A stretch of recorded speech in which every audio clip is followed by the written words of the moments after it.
아침 말씀.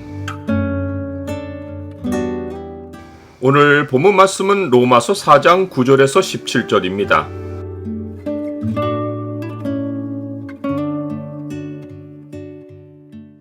은혜에 속하기 위하여 믿음으로 이루어지는 약속. 오늘 본문을 약속의 창으로 보면 우리가 믿는 하나님이 어떤 분이신지가 보입니다. 약속의 창을 보여주는 구절은 4장 17절입니다. 기록된 바 내가 너를 많은 민족의 조상으로 세웠다 하심과 같으니 그가 믿은 바 하나님은 죽은 자를 살리시며 없는 것을 있는 것으로 부르시는 이시니라. 사도 바울은 아브라함 이야기를 하다가 말고 다윗을 인용했습니다. 이는 유대인의 표상인 다윗도 행위의 의가 아니라 일한 것이 없이 믿음으로 하나님께 의로 여기심을 받았다는 사실을 알려주려 했기 때문입니다. 그러면서 그는 다윗도 그러했는데 유대인들 너희는 어떠하냐고 하며 이 복이 할례자에게냐 혹은 무할례자에게도냐 라고 물었습니다. 사도 바울이 유대인의 조상 아브라함을 믿음과 연결하고 또한 그 믿음을 다윗과 결부시켜 설명한 것은 모든 하나님 백성에게는 믿음이라는 공통점이 있다는 사실을 설명해 주려 했기 때문입니다. 초대 유대인 그리스도인들은 예수 그리스도를 믿음에도 불구하고 오랜 유대 전통과 배경으로 인해 이방인 그리스도인들을 쉽게 포용하지 않았습니다. 그들은 이방인 그리스도인과 믿음에서 공통점이 있는 것을 인정하기보다 이방인 그리스도인들도 할례받게 해서 자기들과 같은 모양이 되게 하려 했습니다. 좋은 예가 바울과 바나바가 1차 선교 여정을 마치고 파송을 받았던 안디옥 교회로 돌아왔을 때 유대로부터 내려온 자들이 교회 형제들에게 모세의 법대로 할례받지 않으면 능히 구원받지 못한다고 가르친 것입니다. 이들은 유대인 그리스도인이었습니다. 그들이 믿지 않는 유대인이 아니라 유대인 그리스도인인데 왜 이런 주장을 했을까 싶지만 이것은 당시 유대인들이 주축을 이룬 교회들에서 일반의 문제였습니다. 이들과 바울 및 바나바 사이에 적지 않은 다툼과 변론이 일어났고 교회 형제들은 이 문제를 해결하려고 바울과 바나바와 및 교인들 몇 사람을 예루살렘에 있는 사도와 장로들에게 보내었습니다. 예루살렘 공회는 많은 변론 끝에 다음과 같은 결정을 내렸습니다. 성령과 우리는 이 요긴한 것들 외에는 아무 짐도 너희에게 지우지 아니하는 것이 옳은 줄 알았노니 우상의 제물과 피와 목매어 죽인 것과 음행을 멀리할지니라. 이에 스스로 상가면 잘되리라. 평안함을 원하노라. 안디옥 교회 문제는 일단락되었지만 다른 지역 교회들에서는 산발적으로 문제가 터졌습니다.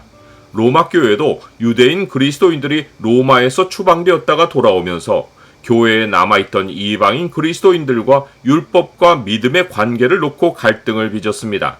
사도 바울이 율법과 믿음의 관계를 온전히 설명해 주기 위해서 반드시 다뤄야 했던 주제는 할례와 믿음의 관계였습니다. 이는 할례가 모든 행위 구원 사상의 상징과도 같은 예식이었기 때문입니다.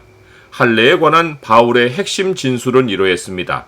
아브라함이 할례의 표를 받은 것은 무할례 시에 믿음으로 된 의를 인친 것이니 이는 무할례자로서 믿는 모든 자의 조상이 되어 그들도 의로 여기심을 얻게 하려 하심이라.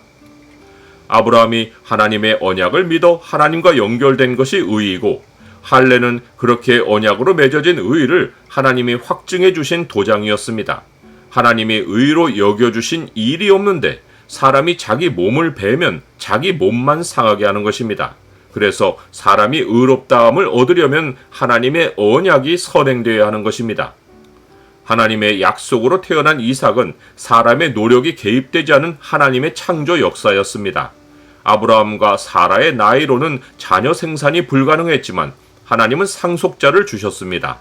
하나님이 아무런 행위 조건이 없는 약속을 주셨는데 나중에 가서 하나님이 율법을 잘 지켜야만 상속자가 된다고 하셨다면 이삭은 상속자가 되기 위해 행위로 하나님께 인정받아야 했을 것입니다.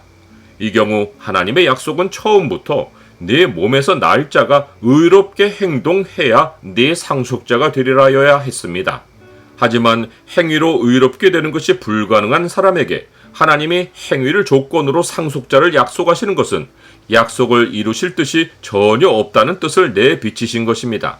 그러하기에 율법에 속한 자들이 상속자이면 하나님의 약속을 믿은 것은 헛것이고 약속은 파기되는 것입니다.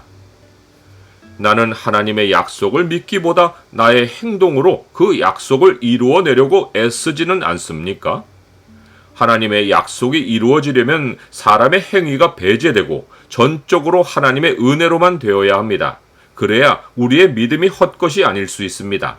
상속자가 없는 노년의 아브라함은 하나님이 상속자를 약속하실 때 그 약속 안에 행위 조건이 단 하나도 없었기에 이 약속이 이루어질 것을 전혀 의심하지 않고 그 약속이 이루어질 줄 믿었습니다. 그러했기에 그가 경건하지 못한 일을 했어도 약속은 폐하여지지 않았고 믿음은 헛것이 되지 않았으며 마침내 하나님은 그 약속을 이루셨습니다. 그러므로 상속자가 되는 그것이 은혜에 속하기 위하여 믿음으로 되나니 이는 그 약속을 그 모든 후손에게 굳게 하려 하심이라. 율법에 속한 자에게 뿐만 아니라 아브라함의 믿음에 속한 자에게도 그러하니 아브라함은 우리 모든 사람의 조상이라.